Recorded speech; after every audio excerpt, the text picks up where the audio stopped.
world had changed, though the sun still rose as it always did over Galilee. In the soft haze of early morning, the horizon shimmered gold against the quiet waters of the lake. The same lake where everything began, where fishermen once mended nets and dreams on the shore, now mirrored a strange stillness. It was sometime within the 40 days after the impossible had happened. Jesus of Nazareth, executed under Roman authority, entombed before the Sabbath, mourned as lost, had risen from the grave. Word of his appearances had already spread among the believers, whispered through locked doors and anxious hearts. He had shown his wounds to Thomas, walked through walls, eaten bread again in their presence. Yet his comings and goings were unpredictable, fleeting, mysterious, divine. In these days between resurrection and ascension, time seemed suspended, like dawn itself caught between night and day. The disciples were living in the fragile glow between despair and purpose, between loss and calling. They were witnesses of glory, yet unsure of what to do next. The Passover festival had ended, and Jerusalem, once thrumming with pilgrims and sacrifice, was returning to ordinary rhythm. The city that had cried Hosanna and then crucify was now quiet again. The temple courts still echoed faintly with psalms, but for the disciples, Jerusalem had become a place of memory and fear. They had seen their teacher suffer, had watched hope collapse under the weight of Roman iron and public shame. And though they now knew he lived, truly lived, the world around them hadn't changed overnight. Rome still ruled, the priests still conspired, the streets still whispered danger, so they went north, back home, back to Galilee. For many of them, this wasn't just retreat, it was return. Galilee was where they had first heard the voice that changed their lives. Follow me. It was the landscape of beginnings, the smell of wet nets, the call of gulls, the splash of oars. Perhaps there, among familiar waves and old routines, they could remember who they were before the storm. John's Gospel tells us that this meeting by the Sea of Tiberias, another name for the Sea of Galilee, was the third recorded appearance of the risen Christ to his gathered disciples. The first had been that night in the locked room when Jesus suddenly stood among them, speaking peace into their terror. The second came 8 days later, when Thomas, the doubter turned believer, placed trembling fingers into the wounds that conquered death. Now this third encounter would unfold quietly, not in Jerusalem's shadow, but in the open air of Galilee's morning. It was not a scene of thunder or angels, not a temple vision or heavenly fire, but of simple men and empty nets, a silent shoreline and a fire waiting to be kindled. This would be the meeting that healed what words alone could not. It is early, perhaps just before sunrise, the kind of morning when mist hangs low over the water and the air carries a chill that bites the skin. A few fishing boats, silhouetted against the faint glow of the eastern sky, drift on the stillness. The rhythmic creak of oars, the swish of nets. These are the sounds of their old lives. Simon Peter leads the small group. Thomas, Nathanael from Cana, James and John, the sons of Zebedee, and 2 others unnamed. They have been out all night. Their torches burned low hours ago. They have caught nothing. The irony is hard to miss. Professional fishermen returning to the very trade they left behind when they met Jesus now find their nets empty. It's as though the lake itself resists them, reminding them that the old ways no longer fit. But failure often becomes the stage for revelation. These 40 days after the resurrection are among the most mysterious in Scripture. The Gospels and Acts record only fragments, glimpses of a risen Savior moving between the eternal and the earthly. Jesus appears, and then he is gone. He walks with travelers to Emmaus, breaks bread, and vanishes at the moment of recognition. He stands among his disciples in locked rooms, not as a ghost, but in resurrected flesh. He eats with them, teaches them of the coming Spirit, and yet remains elusive, untethered by the boundaries of space and time. To the disciples, this period must have felt like walking in the twilight between two worlds. He was alive, yet not as before. He was near, yet unreachable. Their hearts burned with belief, but their hands grasped for purpose. And so they did the one thing they knew. They went fishing. It was not rebellion. It was not distraction. It was the quiet reflex of men waiting for direction, trying to make sense of glory they could barely comprehend. As the eastern sky turned from violet to gold, the first light spilled over the Galilean hills. On the shore, a figure stood, distant, still, watching. The disciples did not recognize him. The lake, wide and calm, mirrored the dawn as if heaven itself were beginning again. This is the moment where the human and the divine would meet once more. Not in the courts of kings, not on the steps of the temple, but here, by the water's edge, where the first calling had begun. The risen Jesus would soon speak again, not with the voice of thunder, but with the simplicity that always disarmed hearts. "Children, have you any fish?" The question was not about fish. It was about fruitlessness without him. It was about life after resurrection, what it means to live in a world where death has been defeated, yet work still feels empty without his presence. The story of the miraculous catch begins here, in the tension between waiting and wonder, between exhaustion and faith, between the dark of night and the first light of morning. It is a story not merely of fish, but of renewal, of a Savior who still finds his friends in the ordinary places, and of a new beginning rising quietly over Galilee's waters. Night had fallen quietly over Galilee, and with it came the familiar rhythm of water against wood, oars dipping, nets unfolding, the soft murmurs of men who once fished these same waters before the world changed. The lake was dark and still, a glassy expanse of memory and uncertainty. The disciples were gathered again, not in the fervor of Jerusalem, not in the charged secrecy of the upper room, but here, on their home waters. Yet even home felt foreign now. The days since the resurrection had been filled with wonder, but also with confusion. Jesus was alive. They knew this. They had seen him, touched him, heard his voice again, but he had not stayed. He appeared like wind, sudden, undeniable, then gone again. Each encounter left behind both awe and ache. They did not know when or if he would appear next. Restless hearts and empty nets. Among them, Peter was perhaps the most restless. His heart was a storm, the kind of inner weather no man can hide from himself. Every time the wind shifted or the fire crackled, he could still hear the crowing of that dreadful morning. Though Jesus had risen, Peter still carried the weight of his denial. His mouth had once sworn loyalty unto death. His fear had broken that vow within hours. Now he sat by the water looking into the dark mirror of the lake, and something in him longed for movement, for something he could do. The waiting was unbearable, the silence too heavy, so he stood abruptly and said the words that broke the stillness. "I'm going fishing." It was not rebellion. It was not faithlessness. It was an instinct, the pull of muscle memory, the call of something familiar. Fishing was what he knew, what he could control. It was a return to something tangible, something safe, something before. The others followed. Thomas, Nathaniel, James, John, and two more unnamed.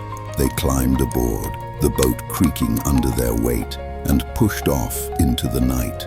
The torches flickered in the breeze, their reflections dancing on the black water. The Sea of Galilee, also called the Sea of Tiberias, spread before them, a freshwater lake nestled among the low, rolling hills of northern Israel. To the west lay Capernaum, their old base of ministry. To the north, Bethsaida, home to Philip, Andrew, and Peter. Across the waters, the Roman-built city of Tiberias glowed faintly under the night sky, a symbol of empire watching from the hills. This was a region alive with history and livelihood. Fishing was its heartbeat. Nets woven of flax or linen, cast by hand or weighted and dropped from small wooden boats, pulled in the shimmering life of the lake. Tilapia, sardines, and barbel. Families survived by these waters. Trade routes carried salted fish from Galilee as far as Damascus and Jerusalem. For Peter, James, and John, this was more than geography. It was the landscape of calling. It was here, years before, that a young rabbi from Nazareth had walked along these shores and said the words that altered everything. "Follow me, and I will make you fishers of men." And now, years later, they were back, in the same boats, on the same lake, but changed forever. The Sea of Galilee had always been more than water. It was a stage where heaven had touched earth again and again. Here, storms had stilled at the sound of his voice. Here, waves had become a pathway under his feet. Here, boats once overflowed with fish at the word of his command. "Cast your nets on the other side." Each ripple of this lake seemed to hold memory, as though the water itself remembered his presence. Now, under the silent stars, those same men cast their nets once more. But this time the water gave nothing back. Hour after hour they worked in the dark. The hiss of ropes, the slap of wet lines, the dull ache of muscle and futility. Every throw of the net came up empty. Not a single fish stirred. The night was as barren as their hearts felt. The scene is almost poetic. Men who once turned the world upside down now laboring without result. Their strength means nothing. Their experience yields nothing. Even the lake, once obedient to their Lord's voice, now seems closed to them. It is a quiet symbol that without him their labor returns void. Their failure mirrors their inner emptiness, the exhaustion of trying to do divine work by human strength. The night stretches long, the torches burn low, the cold air bites at their hands. In the stillness, perhaps each of them wonders, what now? Was the resurrection the end of the story, or the beginning of one they cannot yet understand? Is Jesus gone again, or is he near, unseen in the darkness, waiting? The lake offers no answer, only the rhythmic lapping of waves against the hull, the deep sigh of tired men, and the slow approach of dawn. As the first pale light begins to rise over the hills, the surface of the water turns to silver. Mist curls above it, soft and weightless, and the world seems to hold its breath. Somewhere on the shoreline, still distant, barely visible through the haze, a figure stands, watching, waiting. The men in the boat do not see him yet, but soon they will. Soon the silence of the lake will break, with a familiar voice calling out from the shore. And in that voice they will hear not rebuke, but renewal. The story that began here, with nets and a call to follow, will begin again. The circle will close and open anew, for at the edge of their failure, the risen Christ is waiting. The night had stretched long and heavy, the kind of darkness that presses in from every side. Peter, Thomas, Nathanael, James, John, and 2 others rowed steadily across the quiet expanse of the Sea of Galilee. The torches they carried burned low, throwing weak halos of light upon the water. Beyond that glow, the world was ink black and soundless. They worked in silence, not because there was nothing to say, but because there was too much to feel. The water was cool, the nets were damp, and the air hung thick with the ache of uncertainty. They had done this all their lives, men of muscle and memory, once masters of this trade, yet tonight the familiar rhythm felt foreign. They cast their nets and pulled them back again and again, only to find them empty. The ropes scraped their calloused hands, droplets glittered for a moment before vanishing into the dark. Hour After hour, their labor yielded nothing. No ripple of movement, no tug on the line, no flash beneath the surface. The silence of the dark lake seemed almost alive, mirroring the silence within their own hearts. There was a strange poetry in it. Men who had seen death conquered and yet felt powerless in the ordinary. The lake that once teemed with life now mirrored their inner desolation, still, wide and empty. Each pull of the net was a question without an answer. Peter's thoughts, no doubt, drifted between memory and regret. The smell of the water might have reminded him of the night he first heard that voice, "Follow me." It was on these same shores that everything had begun, and it was by another charcoal fire only days ago that he had denied the very one who called him. Now, despite seeing the risen Christ with his own eyes, Peter still felt the weight of that failure. His hands were strong, but his heart was weak. He rowed harder, as if physical effort could silence spiritual unrest. Labor without Christ, all through the night they toiled. Every cast met the same result, an empty net sagging in the moonlight. It was more than coincidence, it was symbolism unfolding before their eyes. Emptiness apart from Christ. They were fishermen by skill, but disciples by calling. And now, separated from his immediate presence, even the work they once mastered turned barren. The lesson was silent but clear. Their fruitfulness had never depended on their strength, only on his command. By the time the eastern sky began to pale, they were exhausted. Muscles ached, voices were hoarse. The familiar smell of the lake no longer comforted, it mocked. The outline of the shoreline began to appear. Gentle hills, scattered reeds, a few distant figures. The disciples squinted toward the beach, just as the sun began to break through the clouds. There, on the far side of the water, stood a man. He was close enough to be seen, but too far to be recognized. The early light made his features indistinct, yet his posture was calm, almost expectant, like someone who had been waiting for them all night. The voice across the water. Then the stillness broke. A voice carried across the surface of the water, clear, steady, and strangely familiar. "Children, have you any fish?" The question seemed simple, even ordinary, but something in the tone, that mixture of gentle authority and fatherly warmth, stirred something deep within them. Peter turned his head sharply, hands still on the wet rope. The others looked up too, squinting through the glare. For a moment, no one spoke. The water rippled quietly beneath them. Then came their answer, flat and tired. No. A single word, heavy with both confession and frustration. They had nothing. No catch to show, no sense of direction, no understanding of what came next. Their nets were as empty as their spirits, and still, the figure on the shore remained, unshaken, waiting. In that moment between darkness and full light, something unseen began to shift. The question was more than small talk from a stranger. It was the echo of a divine pattern they had lived before. It carried the faint rhythm of memory, another dawn, another night of failure, another command from a voice that brought abundance from emptiness. The man on the shore would speak again soon, a few simple words that would change the tone of the morning, the weight of their nets and the direction of their hearts. But for now, the story holds its breath. The lake glimmers like liquid glass.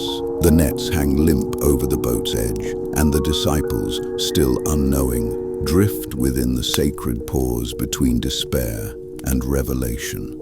The risen Christ stands on the shore, unrecognized, but nearer than they realize. The morning light was breaking fully now, and the lake shimmered like molten glass beneath the rising sun.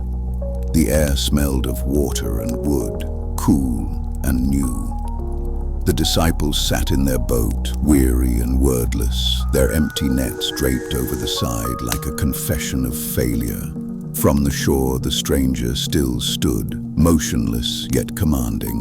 His voice had crossed the water once already, gentle but weighted with something that stirred their memory. "Children, have you any fish?" Their answer had been a simple, exhausted no. But the figure didn't walk away. Instead, he called out again, this time with quiet authority. "Cast the net on the right side of the boat and you will find some." It was a curious instruction. The right side was no different in depth or current from the left. Yet something about his voice compelled obedience. Perhaps it was familiarity. Perhaps it was faith too small to name but too strong to ignore. And so, without a word, they did as he said. The net sank below the surface, disappearing into the stillness. For a heartbeat there was nothing, just the gentle rocking of the boat, the whisper of oars, and the lapping of water against wood. Then, suddenly, a pull, a strain in the rope, a tremor that ran through their arms, then another. The net came alive beneath the water, surging with movement. "Hold it," someone shouted. "Pull!" They heaved together, bracing against the side of the boat. The net was bursting, so full they could barely lift it. Silver flashes broke the surface, scales catching the sun in dazzling bursts of light. Fish, dozens, hundreds, writhing in the water, so many that the net strained but did not tear. Their hearts raced with a dawning realization. This was not chance. This was not luck. They had seen this before. It was John, the one whom Jesus loved, who saw it first. Perhaps it was something in the tone of the command or the memory of another dawn years ago, another empty night turned miraculous. His eyes widened as understanding struck him like light breaking through cloud. He turned to Peter and whispered, his voice trembling with certainty, "It is the Lord." For a moment, time stopped. Peter froze, the words echoing in his chest like thunder. Then, with the impulsive urgency that had always defined him, he grabbed his outer garment, for he had stripped for work, and threw it on. Without another thought, he plunged headlong into the water. The others watched as he disappeared beneath the surface, then rose again, thrashing toward the shore. Every stroke was desperation and devotion, a man undone by both guilt and hope, racing toward the only one who could restore him. Behind him, the others followed in the boat, dragging the heavy net behind them. They were close now, maybe 100 yards from shore, and the smell of firewood began to reach them on the breeze. When they reached land, they saw it, a small charcoal fire burning steadily on the beach. On it lay fish already cooking, and beside it, bread. The detail is striking. A charcoal fire, the only other one mentioned in John's Gospel, was the fire beside which Peter had denied his Lord. The sight of those glowing embers must have pierced him, a symbol of both his shame and his coming redemption. Jesus stood beside the fire, calm and kind, the morning light haloing his face. He gestured toward their miraculous catch. "Bring some of the fish you have just caught." Peter, still dripping from the lake, moved quickly to help, his hands trembling with adrenaline and awe. The others joined him, pulling the heavy net to shore. When they counted, they found 153 large fish, an abundance so specific that the number was remembered and recorded for generations. Then Jesus spoke again, his voice soft and steady. "Come and have breakfast." It was an invitation not only to eat, but to belong again.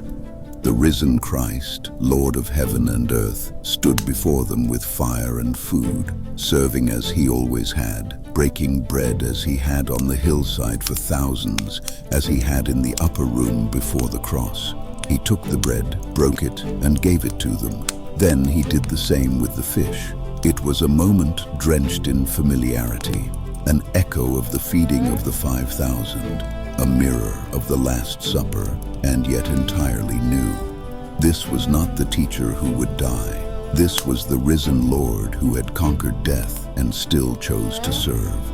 The one who had walked out of the tomb was the same who now tended a fire, who prepared bread, who ate beside them. Heaven had touched earth again, not with thunder, but with tenderness. And in that quiet meal, something was restored. The night of emptiness had become the morning of abundance. The boat, once heavy with exhaustion, was now heavy with grace. And the disciples who had drifted aimlessly in the uncertainty between resurrection and purpose now stood in the warm glow of a fire, their Savior alive, their calling renewed. The risen Lord had met them, not in the temple or the throne room, but on the shore of ordinary life, in their work, their weariness, and their waiting. He had filled their nets, fed their bodies, and rekindled their hearts. The lake that had been silent now shimmered with meaning. The morning that began in futility ended in fellowship. And as the fire crackled on the Galilean shore, the disciples knew the story was not over. It had only just begun. The coals still glowed on the beach that morning beside the Sea of Galilee, or as the Romans now called it, the Sea of Tiberias, a name meant to honor the emperor, but which felt foreign upon Hebrew tongues. The empire had claimed even this water, taxing the fishermen who worked it, branding its name upon their homeland. Every catch was counted, every net monitored. The men who fished here, Peter, James, John, Nathaniel, Thomas, and the others, lived beneath the weight of Rome's gaze.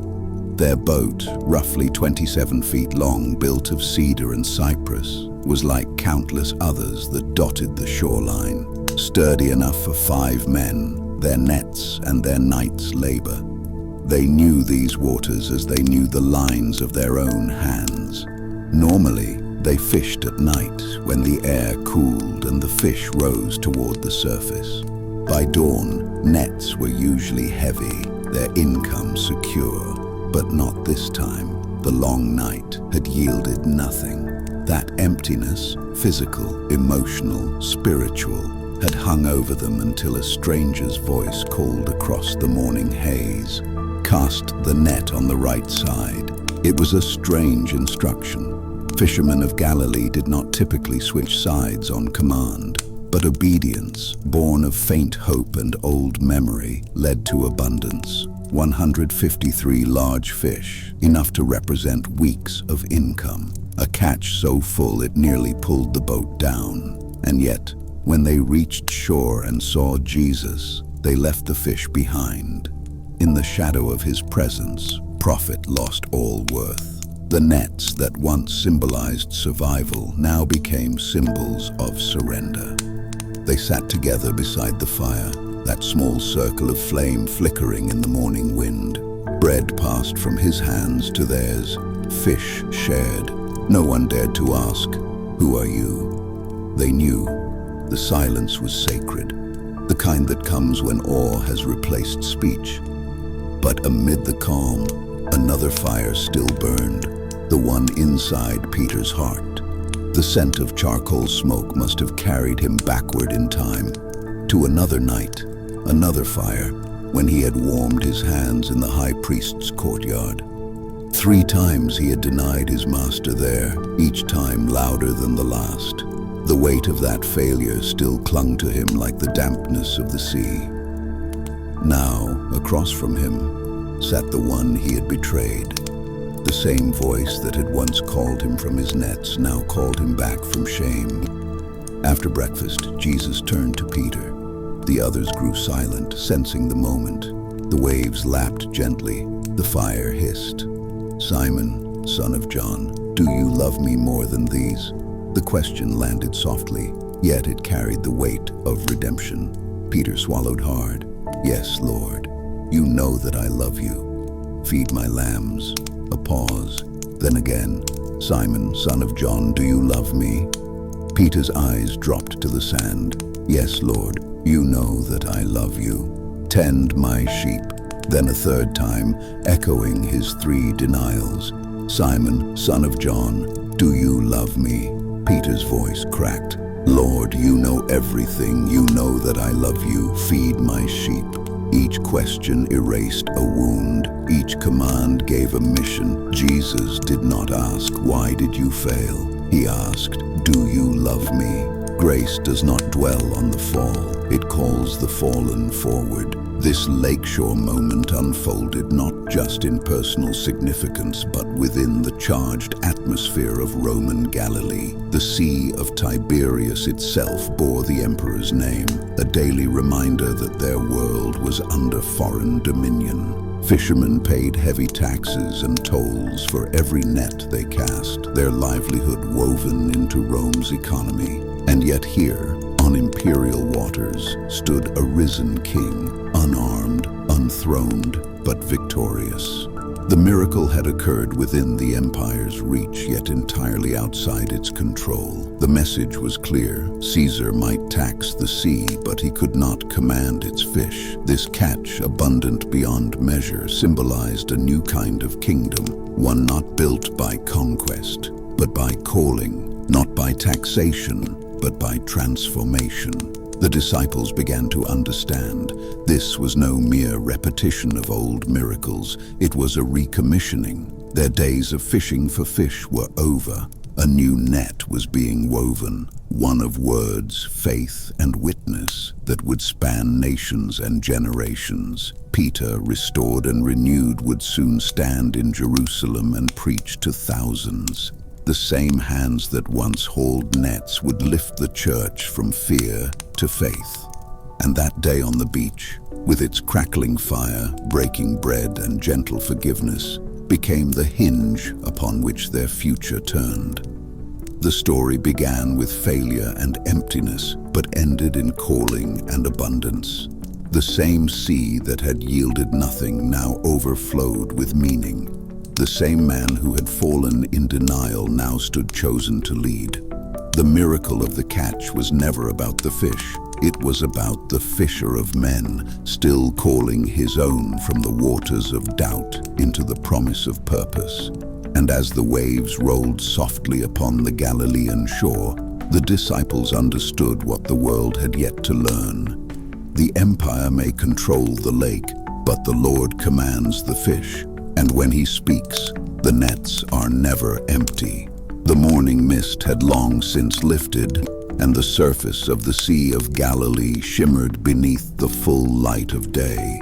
The embers of the charcoal fire crackled softly, their smoke twisting heavenward, a fragile thread between the risen Christ and the earth he had redeemed. The disciples sat in quiet awe, the smell of bread and salt still in the air. Every sound, the gentle slap of the waves, the faint cries of gulls, the rustle of nets drying in the sun, carried a strange, sacred stillness. They were no longer just fishermen. Something invisible had changed. Their nets lay full on the sand, heavy with 153 great fish glistening like treasure. By every worldly measure, this was success beyond imagination. Yet none of them counted value in silver or weight. The miracle was not in what they gained, but in what they left behind. The sea had yielded its bounty, but their hearts had found a greater call. Once, Jesus had said to them, "Follow me, and I will make you fishers of men." That promise had been planted at their first miraculous catch, and now, after his resurrection, it blossomed into fulfillment. The symbolism was radiant. The unbroken net represented the strength of the church that was to come, stretched across nations, cultures, and centuries, yet never torn. The number of fish, 153, echoed the ancient belief that there were 153 known species in the sea, a sign that the gospel was meant for all peoples, not one tribe or tongue. The sea, vast and unpredictable, mirrored the world into which they would soon cast their faith. Their catch that morning was not just fish, it was a prophecy of the future. Soon these same men would walk Roman roads, sail strange waters, and proclaim Christ before kings and governors. The hands that had hauled dripping nets would raise up the early church, and the same Peter who dove headlong into the water that morning would stand before thousands in Jerusalem declaring, "This Jesus whom you crucified, God has raised up." The kingdom had begun on a shoreline. It was not lost on them that this sea, renamed for Tiberius Caesar, carried the marks of empire. The empire taxed the water, measured the fish, and branded the land with imperial names. Yet on this very sea, the King of Heaven had appeared again, sovereign over both tide and time. This was divine irony at its finest, that the risen Christ would choose to manifest his glory in the shadow of Roman power, not in defiance, but in quiet transcendence. The kingdom of God was not coming by force, but through faith, forgiveness, and fellowship.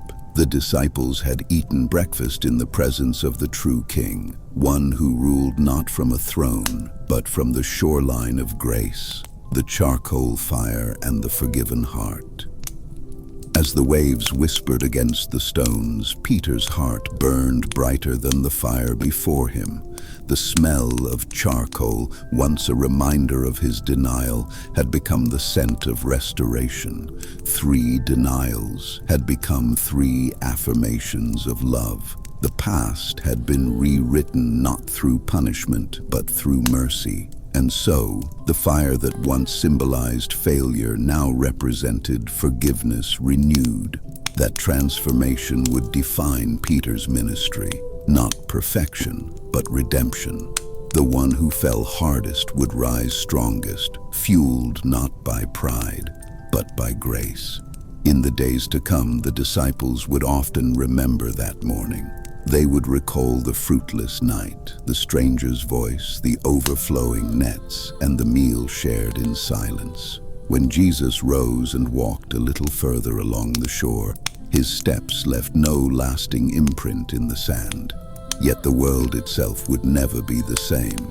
The disciples, hearts rekindled and nets abandoned, would carry his message to every sea and city. They would no longer fish for sustenance, but for souls. Their nets would be woven from faith and words, their catch measured not in number, but in hearts transformed. The miraculous catch after the resurrection was not merely a story of divine provision. It was the bridge between the old world and the new, between the age of toil and the age of mission. It was the moment the church first breathed. The moment failure became purpose, the moment the ordinary became eternal.